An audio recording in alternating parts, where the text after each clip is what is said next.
Baik Ustadz Azhari, ini pertanyaan kita sepertinya adalah masalah kita bersama nih. Ketika kita membagi daging kurban, seberapa besar bagian daging yang untuk diri kita? Ada yang bilang mengatakan saya minta pahanya, saya minta ini. Sebenarnya kita niat berkorban atau sebenarnya bagaimana penjelasannya Ustaz? Iya, tadi sebenarnya sudah dijelaskan oleh Pak Kiai Zaitun, ya, dibagi tiga buat kita, lalu hadiah, lalu kepada orang yang membutuhkan betul-betul. Dan itu boleh tidak kalau kita mengambil memilih bagian mana yang kita suka, pahanya atau bagian mana, tidak ada masalah. Tidak ada masalah dan itu boleh-boleh saja. Yang sekarang ini malah banyak pertanyaan itu Mas Agung, ya, apakah kita boleh mencukur rambut atau kuku katanya. Memotong kuku sebelum kita. Ini juga sering terjadi. Nah itu gimana jawabannya Ustaz? Itu jadi pertanyaan ya, itu problematika fikih musiman menjelang Idul Kurban biasanya. Boleh nggak kita mencukur rambut atau ya bulu yang melekat di tubuh kita? Memang kata Nabi SAW yang sudah masuk Zulhijjah dan dia punya niat keinginan buat berkurban, fala yamassa min sya'rihi wala basyarihi syai'an hatta yudhahi. Maka janganlah dia kemudian mencukur rambut ya yang melekat di kulit itu sampai kemudian dia benar-benar berkurban. Para ulama memang berbeda pendapat ini. Marji domirnya ke al-mudhahi atau al-mudhaha, ke kurbannya, ke hewan kurbannya yang nggak boleh, atau ke si pekurbannya. Betul. Ada yang mengatakan yang dimaksud adalah bulu hewannya, ada yang mengatakan yang dimaksud adalah rambut kita gitu toh. Bulu yang ada di tubuh kita yang berkurban, si pekurbannya yang nggak boleh. Dari mulai 1 Zulhijjah atau kapan kita berniat maka nggak boleh. Saya baca banyak pendapat ulama, salah satunya misalnya Al-Maghfurlah Ki Haji Ali Mustafa Ya'qub dalam tulisan beliau mengatakan ketika beliau mengkaji hadis ini secara tematis, dilengkapi dengan hadis yang ada dalam At-Tirmidzi menunjukkan yang dimaksud adalah bulu hewannya. Tentu ini satu pendapat, tidak tunggal penafsirannya.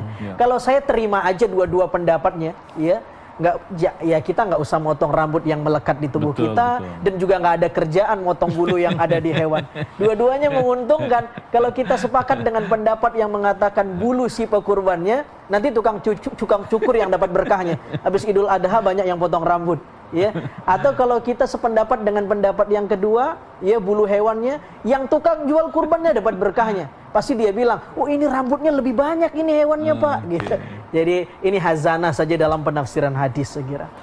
Baik, Ustadz Zaitun Lasmin, ini penjelasan tentang hadis ketika Rasulullah menyembelih hewan kurban. Rasulullah mengatakan, aku berkurban untukku, keluargaku, dan umatku. Menjelaskannya seperti apa ini Ustadz? Ya, jadi Rasulullah SAW telah memberikan contoh kepada kita bahwa seorang sebetulnya, terutama kepala keluarga, itu bisa berkurban untuk satu keluarga semuanya.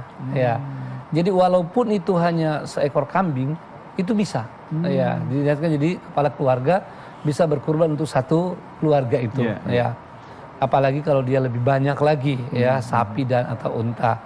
Nah, kemudian Rasulullah SAW yang sangat menyayangi umatnya, ya, juga memasukkan umatnya.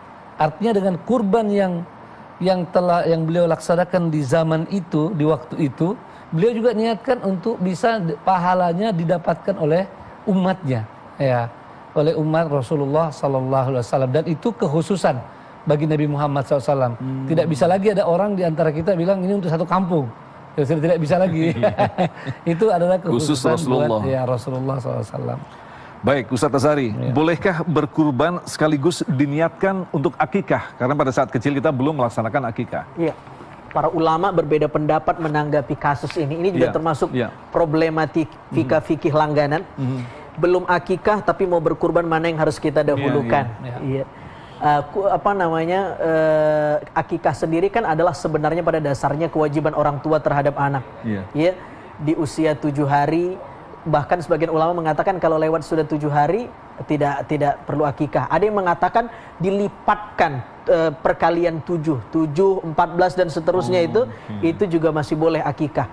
Nah, kalau anak itu sudah baligh, ada yang mengatakan bahwa akikah itu dibebankan kepada apalagi kalau dia sudah dewasa dan punya kemampuan untuk mengakikahkan diri sendiri, sementara orang tua sudah tidak ada, dia boleh mengakikahkan dirinya sendiri. Begitu ya, ya. Pertanyaannya adalah ketika dia mau berkurban sementara dia belum akikah, ya dilihat situasi kondisinya saya kira ya. Kalau memang dia sedang berada di bulan Zulhijjah ya, dan sudah ketemu momentum kurbannya, naharnya ya dia apa namanya kurban saja dulu ya toh. Karena kan kurban sudah ketemu momentum bulannya, hilal Zulhijjahnya sudah ada, sementara akikah muasa waktunya. Muasa luas waktunya. Boleh kapan saja. Nah, boleh nggak kita menggabungkan niat akikah sekaligus kurban? Salah satu yang berpendapat boleh adalah Imam Romli dalam mazhab Syafi'i yang mengatakan dalam Hasyiah Imam Nawawi bahwa boleh menggabungkan dua niat sekaligus akikah dan kurban. Walaupun pendapat Imam Romli ini nanti dibantah oleh banyak para ulama Syafi'iyah sendiri sebenarnya, karena nggak mungkin, karena soal pembagian saja sudah berbeda.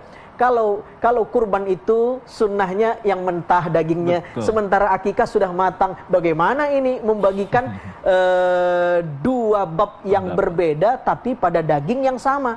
Maka pendapat yang lain mengatakan tidak boleh menggabungkan niat pada akikah dan kurban, karena ini walaupun sama-sama menjembelih tapi pada dua bab ibadah yang berbeda. Sama seperti apa namanya sholat sunnah misalnya kan. Tidak, bagaimana kalau kita menggabungkan sholat sunnah mutlak dengan sholat sunnah tahiyatul masjid? Itu boleh karena sama-sama mutlak sebenarnya. Tapi kalau sholat sunnah mutlak digabungkan dengan sholat Jumat kan sama-sama 2 rakaat. Oh ya, bukan soal sama-sama 2 rakaat, tapi ini dua bab ibadah yang berbeda.